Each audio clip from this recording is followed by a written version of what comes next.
எண்ணிக்கொள்ளடி என் சின்ன கண்மணி. அத்தியாயம் 20. ஜெனி, ஒரு நிமிஷம்.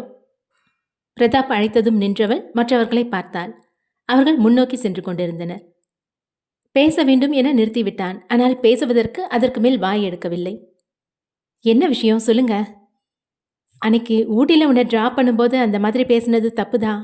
மன்னிப்பு கேட்டாலும் சரியா ஆகாது. நான் பேசின வார்த்தை அழியாதுன்னு எனக்கு தெரியும். இருந்தாலும் நான் அப்படி பேசியிருக்க கூடாது என வருத்தப்பட்டான். இப்போதுதான் ஜெனிக்கு நிம்மதியாக இருந்தது. மன்னிப்பு கேட்கவில்லை என்றாலும் வருத்தத்தையாவது தெரிவித்தாரே என தன் சுய கௌரவத்தை சமாதானப்படுத்தி கொண்டாள். அப்புறம் இன்னொரு விஷயம் சொல்லணும். இந்த இரண்டாவது விஷயத்தை தான் எப்படி அவள் முகம் பார்த்து கூற என தடுமாறினான். பல பெண்களின் உயிர் பறிப்போனதற்கு தானும் ஒரு காரணம் என அறிந்தால் நிச்சயம் அவனை வெறுப்பாள். அவளின் பார்வையை எப்படி எதிர்கொள்வது என கண்கள் தவித்தது. தன்னுடன் வந்து கொண்டிருந்த ஜெனியை காணவில்லை என அவளை பின் தேடி பிரதாப்பின் தாய் வந்தார். அவளின் முகம் பார்த்து பேச தைரியம் இல்லாமல் தரையை பார்த்து கொண்டிருந்தான் பிரதாப். போதும் பிரதாப், இதுக்கு மேலே யோசிக்காத, சொல்லிடு, இதை விட்டா வேற வாய்ப்பு கிடைக்காது என அவனின் உள்ளம் தள்ளியது. அன்னைக்கு நான் உன்கிட்ட அப்படி ஏன் பேசினேன்னா, இந்த கல்யாணம் நடக்காமல் இருக்கிறது தான் உனக்கும் பையனுக்கும் நல்லது. ஏன்னா நான் ஜெயிலுக்கு போக போகிறேன். நான், ராஜேஷ், சாண்டி 3 பேரும் சேர்ந்து சட்டத்துக்கு விரோதமாக ஒரு பிஸ்னஸ் பண்ணிட்டு இருந்தோம். அந்த பிஸ்னஸ்னால நிறைய பெண்களுக்கு உயிர் போயிடுச்சு. இந்த விஷயம் எனக்கு கொஞ்ச நாளைக்கு முன்னாடி தான் தெரியும். நாங்கள் பண்ணுற இந்த பிஸ்னஸ்னால யாருக்கும் எந்த நஷ்டமும் இல்லைன்னு நினச்சி தான் இத்தனை வருஷமாக செஞ்சுட்டு இருந்தோம். ஆனால் பவித்ரா வந்து சொன்ன பிறகு தான் இப்படி ஒரு தப்பு நடக்கிறதே எங்களுக்கு தெரிஞ்சது. சட்டென்னு அவனுக்கு உரைத்தது. பவித்ரா உயிருடன் இருக்கும் விஷயம் இவளுக்கு தெரியாது. அதுபோக பவித்ரா யார் என்பதும் இவளுக்கு தெரியாது. அதுவரை தலை குனிந்து பேசியவன் அப்போதுதான் நிமிர்ந்து பேச பார்த்தான். உனக்கு பவித்ரானா யாருன்னு தெரியாதுல்ல? அவ நம்ம வருணுக்கு... ஜெனியை பார்த்த பிரதாப் மேற்கொண்டு பேசாமல் அதிர்ச்சியானான். அதற்குள் அவனின் கன்னத்தில் ஓங்கி ஒரு அறை விழுந்தது. பிரதாப்பை அறைந்தது அவனின் தாய். மா, என்ன அப்படி கூப்பிடாதுரா. என்னடா தப்பு பண்ண? உன்னால பொண்ணுங்க எல்லாம் செத்து போயிட்டாங்கன்னு சொல்ற? ஜெனியை தேடினான். அவள் அவ்விடம் இல்லை. ஜெனியை அப்பவே இங்கிருந்து போக சொல்லிட்டேன். நல்ல வேலை நீ பேசின எதையும் அந்த பொண்ணு கேட்கல. உண்மையை சொல்லு, கல்யாணத்தை நிறுத்த இப்படியெல்லாம் அந்த பொண்ணுகிட்ட போய் சொல்றியா, இல்ல உண்மையிலே தப்பு பண்ணிருக்கியா? அவன் எதுவும் பேசாமல் தலை குனிந்தான். ஜெனி, பிரதாப்பை பாத்தியா என சாண்டி கேட்டான். அது பிரதாப் என்கிட்ட ஏதோ பேசணும்னு ஆரம்பிச்சாரு. அப்போ அத்தை வந்து நீ போ, நான் பார்த்துக்கிறேன்னு சொல்லி அனுப்பி வச்சுட்டாங்க. அவங்க கூட தான் நின்று பேசிட்டு இருப்பாரு. ஜெனி கிட்ட பேசணும்னு தானே நின்னா? அம்மா கிட்ட எதுக்கு பேசிட்டு இருக்கான்? நண்பர்கள் ஒருவரை ஒருவர் விழித்து பார்த்து கொண்டு வேகமாக அவ்விடம் தேடி ஓடினர். பிரதாப்பின் தாய் அவனை திட்டிக் கொண்டிருந்தார். மா, என்னாச்சு? ஏன் பிரதாப்பை திட்டுறீங்க? வாங்கடா, இதுக்கு தான் நண்பர்கள் 4 பேரும் ஒன்னாவே தங்குறோம், ஒன்னாவே வாழறோம்னு சொன்னீங்களா? என்னடா தப்பு பண்ணீங்க? என்னென்னமோ சொல்றான் இவன். அப்பொழுதுதான் தெரிந்தது இவருக்கு முழுதாக எதுவும் தெரியவில்லை போல. மா, ப்ளீஸ் டென்ஷன் ஆகாதீங்க, நாங்கள் சொல்றதை கொஞ்சம் கேளுங்க. அந்நேரம் ஷர்மியும் அங்கு வந்து சேர்ந்தாள். என்னாச்சு? நடந்த அனைத்தையும் சாண்டி கூறினான். இங்க பாருங்கம்மா, உங்க பசங்க பண்ணது தப்பு தான், ஆனா திருந்துட்டாங்க, தண்டனையை ஏத்துக்க தயாரா இருக்காங்க. என்னம்மா சொல்ற? கல்யாண ஏற்பாடு வேற ஆரம்பிச்சாச்சு. இப்ப அந்த பொண்ணுக்கு என்ன பதில் சொல்றது? கல்யாண பத்திரிக்கை வைக்க கோயில் வரைக்கும் கூட்டிட்டு வந்தாச்சு. இவன் என்னடானா பண்ண தப்புக்கு ஜெயிலுக்கு போக போறேன்னு சொல்றான். நீங்க ஒன்றும் கவலைப்படாதீங்கம்மா, கோவில் வரைக்கும் வந்தாச்சு. எந்த விஷயத்துக்காக கோவிலுக்கு வந்தோமோ அதை சரியா முடிப்போம். வீட்டுக்கு போனதும் உங்களுக்கு நான் எல்லாத்தையும் விவரமா சொல்றேன். இப்ப வெளியே எதையும் காட்டிக்காதீங்க என அவரின் கண்ணீரை துடைத்து விட்டாள் ஷர்மி. எல்லாரும் வாங்க, சாமி கும்பிட போலாம் என ஷர்மி அனைவரையும் அழைத்து சென்றாள். நாம் ஒன்று நினைக்க தெய்வம் ஒன்று நினைக்கும் என்பது போல் ஜெனியிடம் கூற முடிவெடுத்தால் அது தன் தாய்க்கு தெரிந்து விட்டதே என வேதனை கொண்டான் பிரதாப். அம்மாவின் முகத்தில் எப்படி விழிப்பது என அஞ்சினான். இறைவனின் பாதத்தில் பத்திரிகை வைத்து பூஜை துவங்கியது.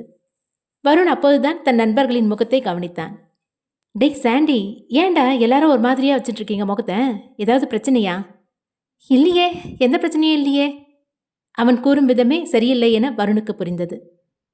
பூஜை முடித்து அனைவரும் கோவிலில் சிறிது நேரம் அமர்ந்திருந்தனர். ஒருவருக்கொருவர் பேசிக்கொள்ளவே இல்லை. ஜெனிக்கு இவர்களின் அமைதி புதிதாக இருந்தது. என்னாச்சு, எல்லாரும் ரொம்ப அமைதியா இருக்கீங்க? என்ன பேசுவது என தெரியாமல் அனைவரும் விழித்தனர். ஷர்மிதான் முன் வந்தாள். ஒன்னும் கோயில் பூஜை முடிஞ்சிருச்சு, இதுக்கு மேல கல்யாணத்துக்கு என்னென்ன பண்ண வேண்டியது இருக்குன்னு எல்லாரும் மனக்கணக்கு போட்டுட்டு இருப்பாங்க என்றாள். ஷர்மி கூறியதை கேட்டு வருணும் உண்மையில் அப்படித்தான் இருக்குமோ என யோசித்தான். பின் பிரதாப்பின் தாயையும் பார்த்தான். அவரின் முகமும் சரியில்லை என தெரிந்தது. சிறிது நேரத்திற்கு பின் அங்கிருந்து வீட்டிற்கு கிளம்பினர். அப்போது கூட எவரும் ஒருவருக்கொருவர் பேசிக்கொள்ளவில்லை. வீடு வந்து சேர்ந்ததும் ஆளுக்கு ஒரு மூலையில் அமர்ந்து கொண்டனர். ஜெனிக்கு இவர்களின் நடவடிக்கை புதிதாகவே இருந்தது. உங்களுக்கு என்ன ஆச்சு அத்தை? டயர்டா இருக்கா? சாப்பிட ஏதாவது வேணுமா? இல்லம்மா, எனக்கு எதுவும் வேணாம். நீ பையனுக்கு சாப்பாடு கொடு, அவன்தான் டயர்டா இருப்பான். சாப்பிட்டு தூங்கட்டும் என அவளை உள்ளே அனுப்பி வைத்தார். ஷர்மியின் சித்தியும் கிளம்புவதாக கூறிக்கொண்டார். ஷர்மி போலாமா என அவளின் சித்தி அழைத்தார். ஆ சித்தி, எனக்கு கொஞ்சம் வேலை இருக்கு, நான் கொஞ்ச நேரம் கழிச்சு வரேன். உங்களுக்கு நான் கேப் புக் பண்றேன், அதுல போய்க்கிறீங்களா? எதுக்குமா தேவையில்லாம அதெல்லாம்? ரோட்ல போய் நின்னா ஆட்டோ வருது, நான் ஆட்டோல போய்க்கிறேன் என்றார். சரி, ரோடு வரைக்கும் கூட வரேன் வாங்க என அழைத்து சென்றார். ஷர்மி திரும்பி நண்பர்களின் வீட்டிற்குள் வரும்போது பிரதாப்பின் தாய் கண்ணீர் வடித்துக் கொண்டிருந்தார். எல்லாரும் மொட்டை மாடிக்கு வாங்க என அவள் அழைத்தாள். ஷர்மி அழைக்கும் போது அங்கு வருணை தவிர நண்பர்கள் மூவரும் பிரதாப்பின் தாயும் மட்டும்தான் இருந்தனர். படிக்கட்டு ஏறி மாடி வந்ததும் படிக்கட்டின் அரைக்கதவை தாழிட்டாள் ஷர்மி. எவரேனும் எதேச்சியாக கூட இந்த விஷயத்தை கேட்டுவிடக்கூடாது என. என்னம்மா நடக்குதுங்க? பிரதாப்பின் தாயின் கண்ணில் வழிந்த கண்ணீரை பார்த்தாள். வேறு வழி இல்லை, உண்மையை கூறாவிட்டால் இவர் அமைதியாக இருக்க மாட்டார். கல்லூரி முடிந்த சில காலத்திலேயே இவர்கள் இந்த பிசினஸை ஆரம்பித்ததும் அதற்காக பெண்களின் பற்களை மறைமுகமாக திருடியதும் கூறினாள். இவர்களின் தவறை தான் கண்டுபிடித்து எடுத்து கூறியதும் தண்டனையை ஏற்றுக்கொண்டு போலீசில் சரணடைவதாக செய்த தவறை உணர்ந்ததை பற்றியும் எடுத்து கூறினாள். இதற்கு நடுவில் நடந்த இவளின் மரண நாடகத்தை பற்றி எதுவும் கூறவில்லை அவள்.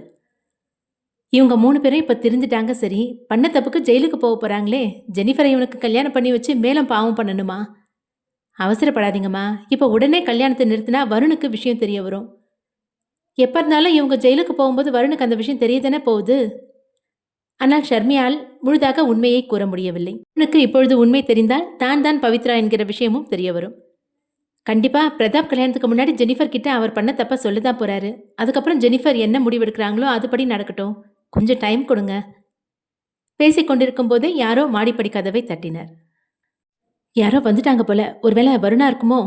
சாண்டி, போதும், இதுக்கு மேல என்னால எதையும் சமாளிக்க முடியாது என ஷர்மி கூறினாள். நான் என்னமோ வருணை கை பிடிச்சி மாடி கூட்டிட்டு வந்த மாதிரி சொல்றேன். அவனா தானே வந்திருக்கான். போய் கதவை தர. நான் போக மாட்டேன், நீ போய் தர. இவர்கள் பேசிக் கொண்டிருக்க கதவு தட்டப்பட்டு கொண்டே இருந்தது. சீக்கிரம் போ ஷர்மி, அவளை கதவரைக்கே தள்ளிவிட்டான் சாண்டி. அவள் கதவை திறக்க அங்கு வருண் இல்லை. ஒரு அடி பார்வையை இறக்கினாள். ஜெனியின் பையன் நின்றிருந்தான். கண்ணா, நீயா? நான் பயந்தே போயிட்டேன். அம்மா, செல்லக்குட்டி இங்கே எதுக்கு வந்தீங்க என குழந்தையின் உயரத்திற்கு குனிந்து பேசினாள். அம்மா. அவனுக்கு சரியாக பேச வராது. அம்மா என அரைக்குறையாக கூறினான். அம்மாவா? அம்மா இங்கே இல்லையே, கீழே தானே இருப்பாங்க. நம்ம கீழே போலாமா என குழந்தையின் கையை பிடித்தாள். ஆஹா. குழந்தை மறுப்பாக தலையை அசைத்து கதவை தாண்டி மாடிக்குள் நுழைந்தான். அவன் அங்கு ஆட்கள் இருப்பதை பார்த்தான். அதில் தன் தாய் உள்ளாரா என நோட்டம் விட்டான். தன் தாய் படியேறி மேலே வந்ததை இவன் கவனித்தான். ஆனால் மேலே தன் தாய் இல்லையே என நடந்து வந்து தேடி பார்த்தான்.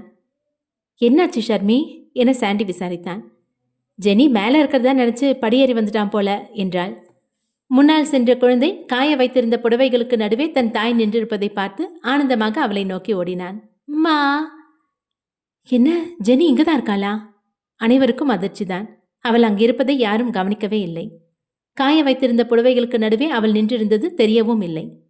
தன் குழந்தைக்கு சாப்பாடு பிசைய தயாராகும் போது மழை வருவது போல் இருந்ததால் காய வைத்த ஆடைகளை எடுத்து விடலாம் என மாடிக்கு வந்திருந்தாள். அவள் வந்த சிறிது நேரத்திலேயே மற்றவர்களும் படியேறி வந்து கதவை தாழிட்டனர். அதை பார்த்ததும் ஜெனி சத்தம் போடாமல் அங்கேயே நின்றிருந்தாள். இவர்கள் பேசிய அனைத்தையும் கேட்டும் விட்டாள். குழந்தை ஓடிச் சென்று ஜெனியை கட்டிப்பிடிக்கும் போதுதான் அனைவருக்கும் தெரிந்தது அவள் அங்கிருந்ததே. போச்சு, ஜெனி இருக்கிறது தெரியாம எல்லாத்தையும் பேசிட்டோமே என சாண்டி தனக்குத்தானே புலம்பினான். கண்களில் நீர் வழிய தன் மகனை பார்த்தாள். தன்னை கட்டி கொண்டிருந்த மகனை கையில் தூக்கி கொண்டு வேகமாக அங்கிருந்து நடையை கட்டினாள். ஜெனி, பொறுமமா, அவசரப்படாத, நாங்க சொல்றத கொஞ்சம் கேளு என பிரதாப்பின் தாய் தடுத்தார். அவன் எதற்கும் செவி சாய்க்காது வேகமாக படியிறங்கினான். குழந்தையுடன் வேகமாக படியிறங்கிய ஜெனியை பார்த்து வருண் வியப்பாக நின்றான். ஏன் இவ்வளோ வேகமா இறங்குறான்?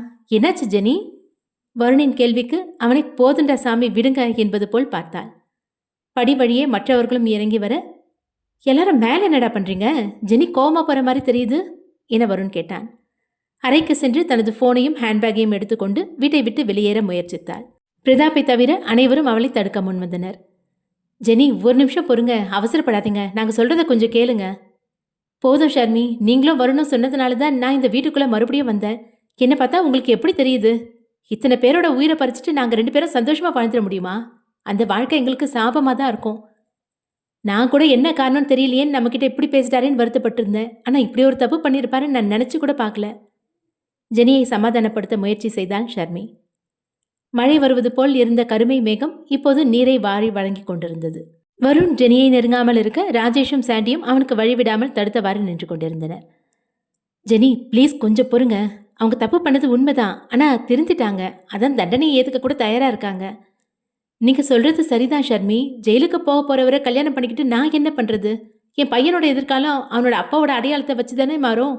ஜெயிலுக்கு போனவனோட பையன்னு பேர் வாங்கவா? ஜெனி கூறுவதை பிரதாப் கேட்டுக்கொண்டிருந்தான். அவனுக்கு அவளை தடுக்கும் அளவு தைரியம் இல்லை. தன்னை பார்க்கும் அந்த கேவலமான பார்வையை எதிர்கொள்ள பிடிக்கவில்லை. பிரதாப்பின் தாயும் முன்வந்து பேசினார். ஆனால் எவரின் குரலையும் ஜெனி கேட்கவில்லை. தன் குழந்தையை தூக்கிக் கொண்டு கொட்டும் மழையில் வாசற்படியை தாண்டி நடந்தாள். ஜெனி கேட்டை நெருங்கும் முன்னே அவளை வழிமறித்து நின்றவனை அவள் தன் முகத்திலிருந்து தண்ணீரை துடைத்துக் கொண்டே பார்க்க அங்கு வருண் நின்றிருந்தான். வழி விடுங்க வருண். யாரோட பேச்சையும் கேட்கறதா இல்ல. என்னோட சொந்த விருப்பு வெறுப்புகளுக்காக என் பையனோட எதிர்காலம் வீணா போறதை நான் அனுமதிக்க மாட்டேன். நீ என்ன சொல்ற ஜெனி? எனக்கு ஒண்ணுமே புரியல. பிரதாப் என்ன தப்பு பண்ணா? அவளால் எதுவும் கூற முடியவில்லை. என்னால இப்ப எந்த விளக்கமும் கொடுக்க முடியாது. உண்மை உங்களுக்கு தெரிய வரும்போது நான் ஏன் இப்படி பண்ணேன்னு உங்களுக்கு புரியும். என்னை விட்டுடுங்க ப்ளீஸ். இதற்கு மேல் அவளின் பேச்சை கேட்க முடியாது என கொட்டும் மழையில் நனைந்து கொண்டிருந்த குட்டி பையனை தூக்கிக் கொண்டு வீட்டை நோக்கி வேகமாக நடந்தாள். குழந்தைக்காக ஜெனி வந்துதானே ஆக வேண்டும். வருணின் பின்னாலேயே ஓடி வந்தாள். குழந்தையை ஷர்மியிடம் ஒப்படைத்தான் வருண். குழந்தையை குடு ஷர்மி, என்னால் இங்க இருக்க முடியாது என கத்தினாள். ஒரு நிமிஷம் ஜெனி, எனக்கு ஒரு விஷயம் புரியல. உங்க 2 பேருக்கும் அப்படி என்னதான் பிரச்சனை? பேசி முடிவெடுக்கலாம். எந்த உறவும் வேணான்னு இப்படி உடனே கிளம்பி போனா என்ன அர்த்தம்?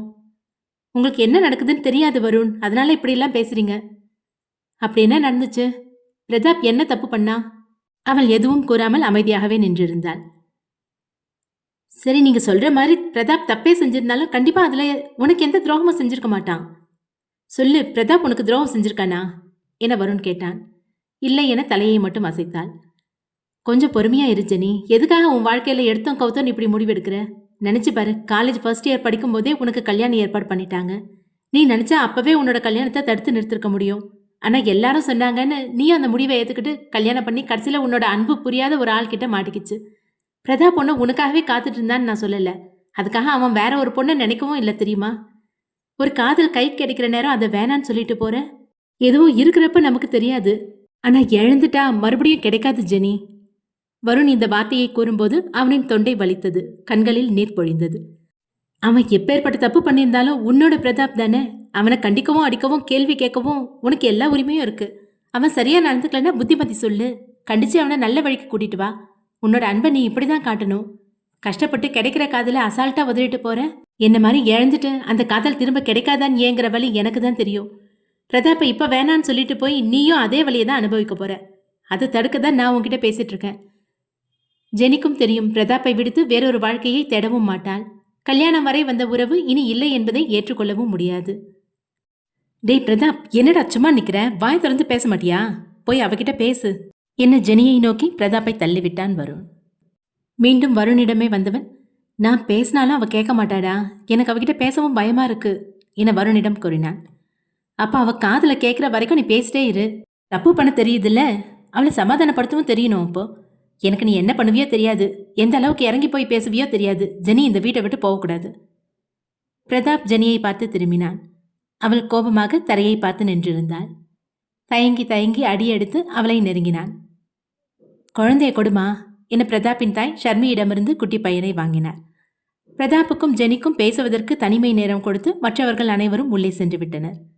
வீட்டின் போர்ட்டிகோவில் பிரதாப்பும் ஜெனியும் நின்றிருந்தனர். ஜெனி. ஏற்கனவே அவன் முகம் பார்க்காமல் தரையை தான் பார்த்திருந்தாள். அவனின் குரல் கேட்டதும் வேறு பக்கமாக முகத்தை திருப்பிக் கொண்டாள். ப்ளீஸ் ஜெனி, என்னை மன்னிச்சிடு. உன்னை ஏமாத்தணும்னு நினைக்கல.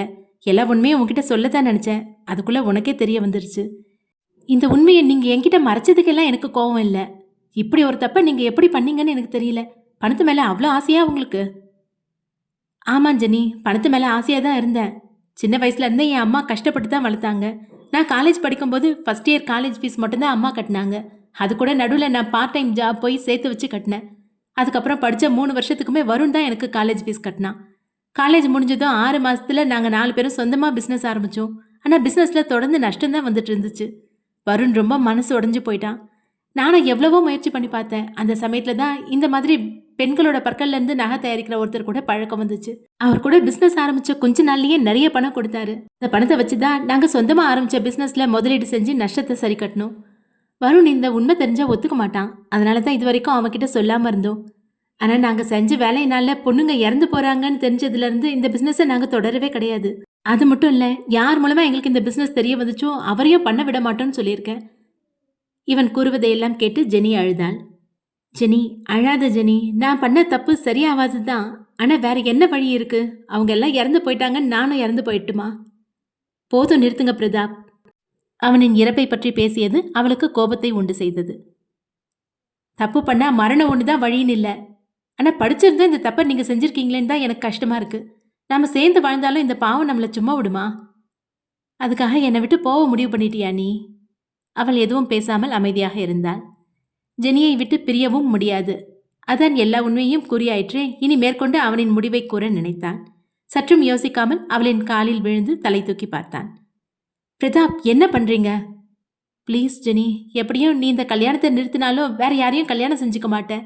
அதுக்கு என்ன கல்யாணம் பண்ணிக்கலாம்ல? பண்ண தப்புக்கு நான் தண்டனை அனுபவிச்சுட்டு திரும்பி வர வரைக்கும் எனக்காக காத்துட்டு இருக்கலாம்ல? நான் பேசுறது சுயநலமா தான் தெரியும். ஆனா உன்னை விட்டு கொடுக்க எனக்கு மனசு வரல. தயவு செஞ்சு இந்த ஒரே ஒரு முறை மட்டும் என்ன மன்னிச்சிரு. சின்ன வயசுல இருந்து வறுமையில வாழ்ந்ததுனால புத்தி மாறி அப்படி பண்ணிட்டேன். நடப்பதையெல்லாம் சாண்டி ஜன்னல் வழியே பார்த்து விட்டான். அடப்பாவி, காலையே விழுந்துட்டியா? ஷர்மி சாண்டியின் காதை பிடித்து இழுத்தி நகர்த்தி வந்தாள். ஏ சாண்டி, உனக்கு கொஞ்சம் கூட புத்தி இல்ல? உன்னோட ஃப்ரெண்டும் அவனோட மனைவியும் பேசிட்டு இருக்கும்போது இப்படிதான் எட்டி பாப்பியா? ஏ ஷர்மி, நான் தப்பான எண்ணத்துல பார்க்கல. அங்க பாரு, அவன் காலையே விழுந்துட்டான். சாண்டி கூறியது கேட்டு அனைவரும் ஜன்னல் வழியே எட்டி பார்த்தனர். பிரதாப்பை ஆச்சரியமாக பார்த்தனர். எல்லா ஆம்பளைங்க நிலைமையும் கடைசியில் இப்படிதான் போல என்றான் சாண்டி. வருண், நீ சொன்னதுனாலதான் அவன் ஜெனியோட காலையே விழுந்துட்டான். நான் எப்படா காலில் விழ சொன்னேன்? எந்த அளவுக்கு இறங்கி போய் பேசுவியோ தெரியாது. ஜெனி இந்த வீட்டை விட்டு போகக்கூடாதுன்னு சொன்னல, அதான் பையன் வேற வழி இல்லாம காலில் விழுந்துட்டான் போல. பிரதாப் இன்னும் எந்திரிக்காமல் அவள் முகத்தை பார்த்தவரே இருந்தான். எழுந்துருங்க, யாராவது பார்க்க போறாங்க. முடியாது, என் கேள்விக்கு பதில் சொல்லு. என்னை தவிர வேற யாராவது உன்னால நினைச்சு பார்க்க முடியுமா? தேவையில்லாம பேசிட்டு இருக்கீங்க. நீங்க முதல்ல எந்திரிங்க. எனக்கு பதில் சொல்லு, இல்லைன்னா ஜெயிலுக்கு போனாலும் அங்கேயே சூசைட் பண்ணிக்குவேன். ப்ளீஸ் பிரதாப், இப்படியெல்லாம் பேசாதீங்க, எனக்கு கஷ்டமா இருக்கு. அவனின் முகத்தை பார்த்தாள். கண்கள் நேருக்கு நேராக அவளைத்தான் எதிர்கொண்டது. மன்னிப்பு கேட்டு கௌரவம் பார்க்காம காலில் விழுந்திருக்கான். இவனை வெறுக்க எங்கிருந்து மனசு வரும்? பிரதாப்பிற்கு இணையாக அவளும் தரையில் அமர்ந்தாள். என்னால நீங்க இல்லாம இருக்க முடியுமா முடியாதான்னு எனக்கு தெரியல. ஆனா உங்க கூட வாழப்போற சந்தோஷமான வாழ்க்கையை எதிர்பார்த்து தான் இந்த கல்யாணத்துக்கு சம்மதிச்சேன். நீங்க ஜெயிலுக்கு போனாலும் சரி, உங்களுக்காக நான் காத்துட்டு இருப்பேன். அவளின் பதிலை கேட்டு ஆனந்தத்தில் கட்டி அணைக்க முயன்றான். ஜெனி அவனின் மார்பில் கை வைத்து தடுத்தாள். ஜன்னல் வழியே பார்த்து கொண்டிருந்த மற்றவர்களும் அதற்கு மேல் தலையை திருப்பிக் கொண்டு அங்கிருந்து நகர்ந்தனர். இந்த பிசினஸை இனிமே நடக்க விட மாட்டேன்னு எனக்கு பிராமிஸ் பண்ணுங்க என்றாள். அவள் நீட்டிய கை மீது தன் கையை வைத்தான். நிச்சயமா ஜெனி, இனிமே இந்த பிசினஸ் நடக்காது. யார் தடையா வந்தாலும் நான் முறியடிச்சு காட்டுவேன். அவள் தனக்கு இது போதும் என்பது போல் கண்மூடி நிம்மதியாக கண் திறந்தாள். செய்த பாவம் இதை தடுப்பதிலாவது கரையட்டும் என யோசித்தாள். சிறிது நேரத்திலேயே இருவரும் வீட்டினுள்ளே வந்தனர். ஒன்றாக கைகோர்த்து வந்த அவர்களை பார்த்து மற்றவர்களும் ஆனந்தமடைந்தனர். ஜெனி ஷர்மியுடன் பேசச் சென்றாள். பிரதாப் நேராக தன் நண்பர்களை நோக்கி நடந்தான். என்னடா இப்ப ஹாப்பியா? எந்த பிரச்சனையா இருந்தாலும் பேசினா தீர்வு கிடைக்கும்டா என்றான் வருண். வருண், நான் தப்பு பண்ணிட்டேன்னு ஜெனி சொன்னால, என்ன தப்பு நீ கேட்கவே இல்லை? அதை கேட்டு வருண் சிரித்தான். பெருசா என்னடா தப்பு பண்ணியிருப்ப? கொலையா செஞ்சிருக்க போற? ஜெனிக்கு பிடிக்காத மாதிரி எதையாவது பண்ணியிருப்ப. பொசசிவ்னஸ்ல அவளுக்கு கோவம் வந்திருக்கும். இதெல்லாம் ஒரு விஷயமா? நான் போய் முதல்ல என் ட்ரெஸ்ஸை சேஞ்ச் பண்ணிட்டு வரேன். அவளை சமாதானப்படுத்த போய் நான் மழையில் நனைஞ்சிட்டேன். வருண் அங்கிருந்து சென்றான். ஏன் பிரதாப், வருண் நம்ம மேல இவ்வளோ நம்பிக்கை வச்சிருக்கான். உண்மை தெரிஞ்சா அவன் எப்படி நடந்துப்பான்னு தெரியலையே. தெரியல ராஜேஷ், எனக்கும் அதான் யோசனையா இருக்கு. ஆனா கண்டிப்பா மனசு நொந்து போயிடுவான். மழை நின்ற பிறகு சிறிது நேரம் கழித்து ஷர்மி அங்கிருந்து அவளின் வீட்டிற்கு புறப்பட்டாள். ஷர்மி, கிளம்பிட்டியா? ஆமா, இரு கார் அனுப்புறேன் என ராஜேஷ் வந்து கூறினான். ஏன், என்னோட டிரைவர் என்ன பண்றாரு என கேட்டாள். உன்னோட டிரைவரா? யாரு, வருண சொல்றியா? ஆமா, அவன் பிஸியா இருக்கான். அப்படி என்ன பிஸி? ராஜேஷ் முழுமையாக வாய் திறந்து அமெரிக்கா என கூறுவதற்குள் சாண்டி வந்து அவனை இழுத்தான். டேய் இருடா, பேசிட்டு இருக்கேன்ல. ஷர்மி, ஒரு 5 minutes வெயிட் பண்ணு, இவன் வந்துருவான் என சாண்டியை அழைத்து கொண்டு சென்றான். அதுக்கெல்லாம் எனக்கு டைம் இல்லை, நான் கிளம்புறேன் என அவள் காரில் ஏறி புறப்பட்டு விட்டாள். வருண் அமெரிக்கா செல்லும் விஷயமும் அவளுக்கு தெரிய வரப்போவதில்லை. மறுநாள் காலை வருண் அவனின் ஃப்ளைட்டை பிடிக்க ஏர்போர்ட் கிளம்பினான். வருணின் நண்பர்களும் அவனை தொந்தரவு செய்யாமல் அவனுக்கு தனிமையை வழங்கினர். பல மணி நேர பிரயாணத்திற்கு பிறகு ஹொனலுலு விமான நிலையம் அடைந்தான். இறங்கியதும் தாமதிக்காமல் வேக வேகமாக விமான நிலையத்தில் செக்கிங் முடித்து வெளியே வந்தான். டாக்ஸி அவன் அழைத்ததும் கட்டண கார் வந்தது. அங்கு முழுவதும் ஆங்கிலத்தில் தான் உரையாடினர். உங்களுக்கு எங்க போகணும்? டிரைவர் கேட்டதும் தன் மொபைலில் இருந்த விலாசத்தை காண்பித்தான். அந்த இடத்தை எப்போது நெருங்குவோம் என இதயம் அடித்துக் கொண்டது. என்னாச்சு? ஏன் நம்ம ஹார்ட்பீட் இப்படி ஏற்கிறது? அவன் யோசனையிலேயே இருந்தான். டிரைவர் அவன் கூறிய இடத்தில் காரை நிறுத்தினான். பணத்தை செலுத்திவிட்டு உடனே அந்த விலாசத்தின் கதவெண்ணை நெருங்கினான். காலிங் பெல்லையும் அடித்தான். ஒரு இளம் வயது பெண் கதவை திறந்தாள். அவளை கண்டதும் இவள்தான் ஷர்மியோ என நினைத்தான். ஷர்மிளா? அவன் பெயரை சரியாக உச்சரித்த விதமும் அவனின் முகமும் கூந்தல் நிறமும் பார்த்தால் அவன் இந்தியன் என தெளிவாக தெரிந்தது. இல்ல, நான் ஈஸ்வரி விஜயன். கதவை திறந்த அந்த பெண்மணி அவளின் பெயரை கூறியதோடு சந்தேகத்தையும் கேட்டுக்கொண்டாள். நீங்க இந்தியாவா என ஒரு நம்பிக்கையில் தமிழில் பேசினாள். கதவை திறந்த பெண்மணி தமிழில் பேசியதும் வருணுக்கும் இதழ் விரிந்தது. ஆமா, நான் இந்தியாவில் தமிழ்நாட்டிலேருந்து வந்திருக்கேன். என் பேர் வருண். நீங்க ஷர்மிளா இல்லையா என கேட்டான். இல்லை, ஷர்மி என்னோட ரூம்மேட். அவ இப்போ ஆஃபீஸில் இருப்பா. என்ன விஷயமா பார்க்க வந்திருக்கீங்க? இல்லை, அவங்கள இது வரைக்கும் நான் நேரில் பார்த்ததில்ல. இந்தியாவில் வேற ஒருத்தங்க மூலமாக எனக்கு அவங்க அறிமுகமானாங்க. இன்னைக்கு தான் முதல் முறையாக நேரில் பார்க்க வந்திருக்கேன் என கூறினான். அவன் கூறியதை கேட்டு அவளுக்கு விசித்திரமாக இருந்தது. இந்தியாவில் அறிமுகமான பெண்ணை பார்க்க அமெரிக்காவிற்கு வந்துள்ளானா? ஷர்மி அதிகமாக இந்தியாவிற்கு சென்றது கிடையாது என யோசித்தாள். அவங்களோட ஆஃபீஸ் அட்ரஸ் கொடுக்க முடியுமா என கேட்டான்.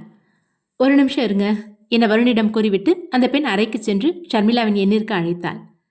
ஷர்மிளா அப்போது மீட்டிங்கில் இருந்ததால் அவளின் மொபைலை அவளின் ஆண் தோழன் எடுத்து பேசினாள். ஹலோ, டேய் ஷர்மி இல்லையா? ஷர்மி மீட்டிங்கில் இருக்கா. என்ன விஷயம் சொல்லு. இந்தியாவிலேருந்து ஒரு பையன் வந்திருக்கான். என்ன, ஷர்மியை தேடி ஒரு பையன் வந்திருக்கானா? 4 மாதத்துக்கு முன்னாடி தான் இவளும் இந்தியா போயிட்டு வந்தா. போனதான் உடனே திரும்பி வந்துட்டா. கேட்டால் ஒருத்தங்களுக்கு உதவி செய்ய போனேன்னு சொன்னா. ஒருவேளை அது இந்த பையனுக்கா இருக்குமோ? அவனின் ஆண் தோழன் இஷ்டத்திற்கு கதையை கற்பனை செய்தான். சரி, இப்போ நான் என்ன பண்ணட்டும்? அவன் ஷர்மியோட ஆஃபீஸ் அட்ரஸ் கேட்குறான். கொடுக்கிட்டா வேணாமா? கண்டிப்பாக கொடு. அவங்க வரட்டும், நான் போய் முதல்ல பேசிக்கிறேன். அப்புறமா ஷர்மி கிட்ட சொல்கிறேன். அவனிடம் பேசிவிட்டு ஒரு துண்டு சீட்டில் ஆஃபீஸ் அட்ரஸை எழுதி கொண்டு வந்து வருணிடம் தந்தாள் ஈஸ்வரி. இந்தாங்க. தேங்க்யூ என புன்னகையாக அதை பெற்று சென்றான். தமிழ் பசங்கனாலே ஒரு அழகுதான்ப்பா என அவளும் எண்ணிக்கொண்டாள். வருண் மீண்டும் ஒரு டாக்ஸி மூலம் அவளின் ஆஃபீஸ் அட்ரஸை நெருங்கினான். ரிசப்ஷனுக்கு சென்று அவளை பார்க்க வந்ததாக கூறினான். வருண் ஹாலில் காத்து கொண்டிருந்தான். எக்ஸ்கியூஸ் மீ, நீங்க தான் வருணா? ஷர்மியின் ஆண் தோழன் அங்கு வந்தான். ஆமா, நீங்க என்ன விஷயமா ஷர்மியை பார்க்க வந்திருக்கீங்க? ஏன் ஷர்மிளா இல்லையா என வருண் கேட்டான். இவன் ஷர்மியின் பெயரை முழுமையாக ஷர்மிளா என அழைக்கிறான். நெருக்கமானவனாக இருந்தால் நிச்சயம் ஷர்மி என தான் அழைப்பான். ஏனோ வித்தியாசமாக இருந்தது அவளின் ஆண் தோழனுக்கு. ஷர்மி மீட்டிங்கில் இருக்கா. நீங்கள் வந்த விஷயத்த நான் இன்னும் சொல்லலை. என்ன விஷயமா பார்க்க வந்திருக்கீங்க? என் பேர் வருண், தமிழ்நாட்டிலேருந்து வந்திருக்கேன். பவித்ரா ரவீந்திரன்கிற பேரில் அவங்க ஆசிரமத்துக்கு டொனேஷன் அனுப்புகிறாங்க. அது விஷயமா பேசணும். ஓ, அவ்வளோதானா? இவனுக்கு சப்பென்றானது. தோழியின் காதலன் தான் வந்துள்ளானோ என சந்தோஷமாக தேடி வந்தான். சரி, நீங்கள் வெயிட் பண்ணுங்க, நான் போய் ஷர்மி கிட்ட பேசி அனுப்புகிறேன். வருண் அங்கேயே அமர்ந்தான். மீட்டிங்கிலிருந்து ஷர்மி வெளியே வந்ததும் அவளின் ஆண் தோழன் விவரத்தை கூறினான். என்னடா சொல்ற? யார் வந்து கேட்டாலும் என்னை பற்றி சொல்லிடுவியா? ஏன், என்னாச்சு?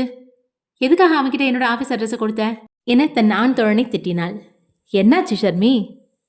அவன் நல்லவன் இல்லை. யாருக்கு தெரியும், இங்கே வந்ததே என்னை கொலை பண்ணுறது கூட இருக்கலாம் என்றாள் ஷர்மி. சரி, நீ வெளியே வர வேணாம். அவனை எப்படியாவது பேசி இங்கிருந்து அனுப்பிடுறேன் என அவளின் ஆண் தோழன் ரிசப்ஷன் சென்றான். ஷர்மிக்காக காத்திருந்த வருண் மீண்டும் அவளின் ஆண் தோழனையே கண்டான். ஹலோ மிஸ்டர், ஷர்மி வரமாட்டா, நீங்கள் இங்கேருந்து கிளம்புங்க என மிரட்டலாக பேசினான். என்னாச்சு? ஏதாவது பிரச்சனையா? நீங்கள் இங்கே இருக்கிறது தான் எங்களுக்கு பிரச்சனை. இங்கேருந்து வெளியே போங்க. வருணுக்கு ஒன்றும் புரியவில்லை. ஏன் திடீரென இவன் எப்படி நடந்து கொள்கிறான் என்று. தான் வந்த வேலையை முடிக்காமல் செல்ல மாட்டேன் என வருண் விரைப்பாக எழுந்து நின்றான். எனக்கு ஷர்மிளாவை பார்த்தே ஆகணும். ஹே மிஸ்டர், நான் சொல்கிறது உன் காதில் கேட்கலையா? அவள் இங்கே இல்லை, உன்னால் பார்க்க முடியாது. இங்கேருந்து வெளியே போ. தூரத்திலிருந்து வருணையும் தன் ஆண் தோழனையும் கவனித்து கொண்டுதான் இருந்தாள் ஷர்மி. எங்கேயோ பார்த்தது போல் இருந்தது அவளுக்கு. அப்படியா? அவங்கள எப்படி வர வைக்கிறதுன்னு எனக்கு தெரியும். வருண் அவளின் ஆண் தோழனை கையை பிடித்து கொண்டு தரதரவென இழுத்துச் சென்றான். ஏய் என்னடி இவன் அவனை கையை பிடிச்சி இழுத்து கூட்டிட்டு போறான், ஏதாவது பண்ணிட போறான், போய் காப்பாத்து என அவனின் காதலி ஷர்மிளாவை தொட்டு ஆட்டினாள். ஏய் மிஸ்டர், அவன் மேல அந்த கையை எடு, ஒரு பெண்ணின் குரல் கேட்டு நடையை நிறுத்தினான் வருண். அங்கே பிரச்சனை ஏற்பட்டதும் ஆபீஸின் செக்யூரிட்டி கார்ட்ஸ் ஓடி வந்தனர். இவனை வெளியே கூட்டிட்டு போங்க என ஷர்மி அவர்களுக்கு ஆணையிட்டாள். இங்க பாருங்க ஷர்மிளா, அவசரப்படாதீங்க. நான் பவித்ராவோட பேர்ல நீங்க எதுக்காக டொனேஷன் அனுப்புறீங்கன்னு தெரிஞ்சுக்க வந்திருக்கேன். நீ யாரு? அதை பத்தி எதுக்கு நீ தெரிஞ்சுக்கணும்? ஒழுங்கா இங்கிருந்து போயிடு. என்னை நம்புங்க, உங்களுக்கு தொந்தரவு கொடுக்க வரல. என் காதலியோட பேர்ல டொனேஷன் கொடுக்குற உங்களை பத்தி தெரிஞ்சுக்க தான் நான் வந்தேன் என வருண் கூறினான். காதலியா? அப்போ நீ சோம் அங்கிளோட பையனா? உன்னோட பேரு வருணதேவன் என்றான். அவரை விடுங்க என செக்யூரிட்டி கார்ட்ஸை விலகச் சொன்னார். உங்களுக்கு என்ன தெரியுமா என வருண் கேட்டான். பவித்ரா உங்களை பத்தி சொல்லியிருக்கா என்றாள் ஷர்மி. பவித்ரா தன்னை பற்றி மற்றவரிடம் பகிர்ந்துள்ளாள் என்பதை கேட்க இவனுக்கு ஆனந்தமாக இருந்தது. அப்படின்னா உண்மையிலேயே பவித்ராவோட பெரியம்மா பொண்ணு நீங்க தானா? ஆமா. உடனே வருண் தன் மொபைலில் இருந்து இந்தியாவில் இருக்கும் ஷர்மியின் புகைப்படத்தை தேடி எடுத்தான். அப்படின்னா இந்த போட்டோல இருக்க பொண்ணு யாருன்னு உங்களுக்கு தெரியுமா? வருண் காட்டியது இந்தியாவில் இருக்கும் ஷர்மியின் முகம். இவளுக்கு தெரியும் இதுதான் பவித்ரா என்பது. தன் நாடகத்தை அரங்கேற்றிய பின்புதான் வருண் தன்னை காதலித்த விஷயம் பவித்ராவிற்கு தெரிய வந்ததாகவும் ஏற்கனவே ஷர்மியிடம் பவி கூறியிருந்தாள். ப்ளீஸ் சொல்லுங்க, இந்த பொண்ணு யாருன்னு உங்களுக்கு தெரியுமா என வருண் கேட்டான். எதுக்காக கேட்குறீங்க? இந்த பொண்ணு என் பவித்ரா எப்படி இறந்தான்னு கண்டுபிடிக்க வந்திருக்கிறதா சொல்றா. ஆனா என்கிட்ட அதை பத்தி எந்த விவரத்தையும் சொல்ல மாட்டேங்கிறா. என் பவித்ராவோட மரணத்துக்கு காரணமானவங்கள நான் சும்மா விட மாட்டேன் என கண்களில் கோபத்தை காட்டினான். இவ யாருன்னு தெரிஞ்சதான் இவளுக்கு தெரிஞ்ச உண்மை எனக்கு தெரிய வரும். ஷர்மி யோசித்தாள், இவனிடம் உண்மையை கூறலாமா வேண்டாமா என்று.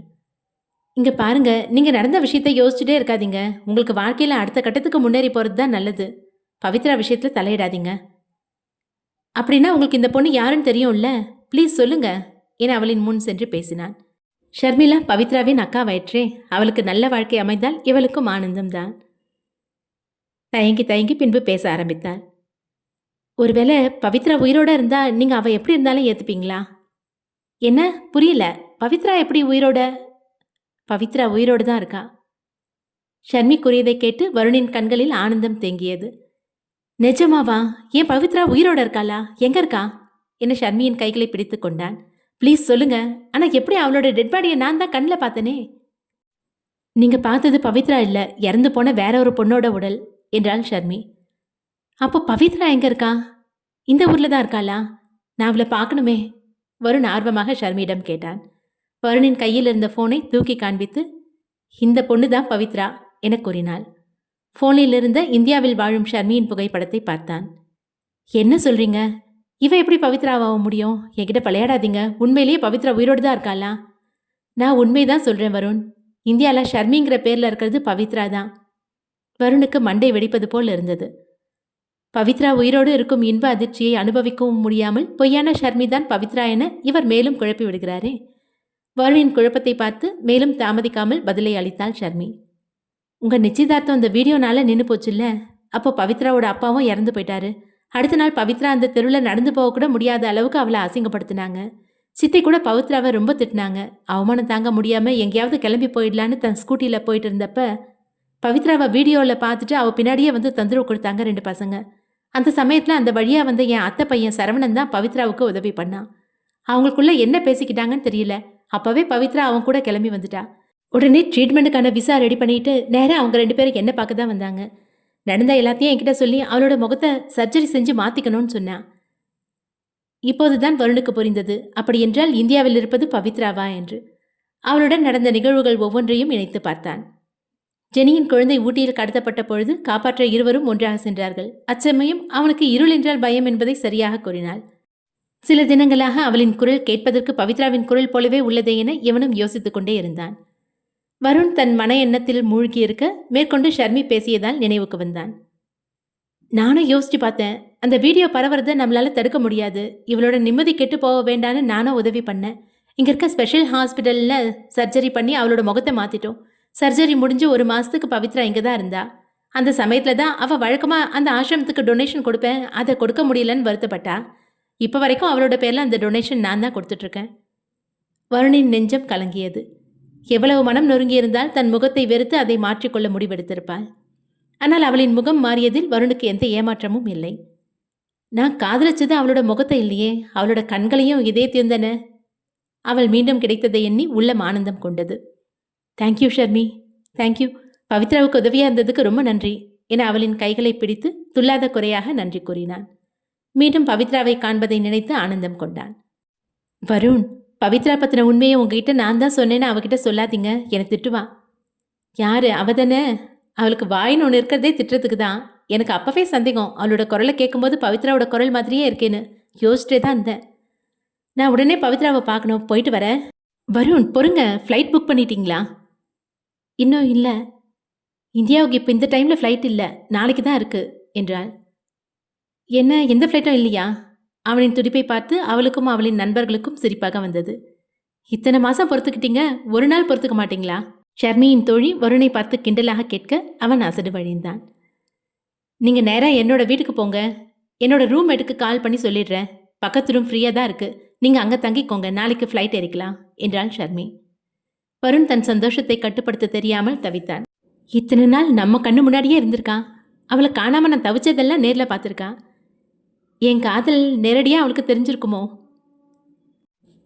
வருண் ஆஃபீஸிலிருந்து வெளியே வந்து பக்கத்து பார்க்கில் அமர்ந்திருந்தான். நேரில் சந்தித்து அவள் பவித்ரா என்பதை நான் அறிந்து கொண்டேன் என்று கூறினால் அவள் என்ன செய்வாள் என யோசித்துக் கொண்டிருந்தான். நிச்சயம் அவளும் ஷாக் ஆவாள்தான். ஒருவேளை என் பாசத்தை காட்ட நான் அவளை கட்டி அணைத்தால் கோபப்படுவாளோ என யோசித்தான். சேச்ச, கண்டிப்பா பவித்ரா கோவப்பட மாட்டா, அவளுக்கும் உன்னை ரொம்ப பிடிக்கும், கண்டிப்பா உன்னை ஏத்துப்பா என அவனின் மூளை அவனுக்கு புத்தி கூறியது.